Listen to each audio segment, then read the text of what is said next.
Matapos ang ilang buwan, naaresto na rin ang isang lalaking nagbanta na papasabugin ang headquarters ng PNP Anti-Cybercrime Grupo ACG.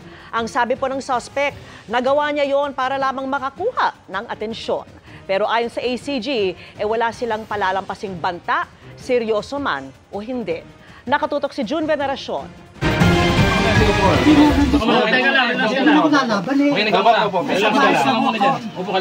Dahil sa bantang pasasabugin ng headquarters ng Anti-Cybercrime Grupo ACG ng PNP, arestado ang lalaking ito sa Batangas City. Ako'y bibigyan ng pagkakataon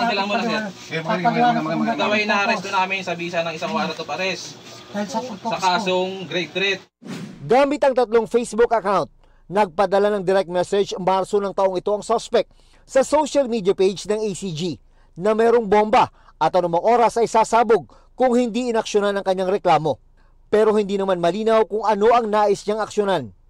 Inimbestigahan siya hanggang sa makilala at masampahan ng kaso.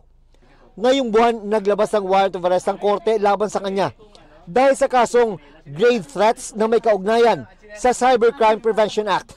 Dito, nagpapatunay na yung mga kababayan natin na magsasagawa ng mga ganitong activity ay talagang tsatsagain namin.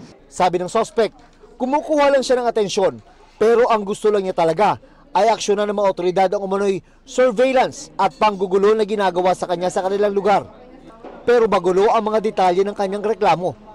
Pati nga sa loob ng kulungan ay may nagbabanta raw sa kanya. Naisip ko lang po kung sa pulis ako magpo-post ng gano'n. Maisip ko na masusundan sa lugar na yon at mapapatunayan ko talaga na may pang-aabuso kasi doon sa aming lugar. Nagsumbong na ako sa barangay pulis, ayaw paniwalaan.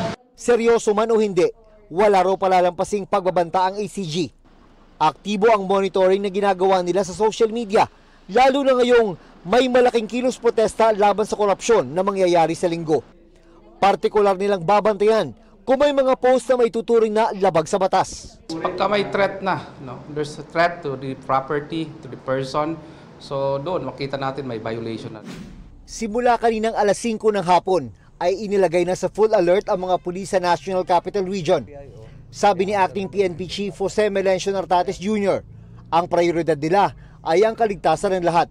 Mahigit 50,000 pulis ang i-deploy ng PNP para mapanatili ang peace and order sa mga rally sa iba't ibang panig ng bansa sa linggo.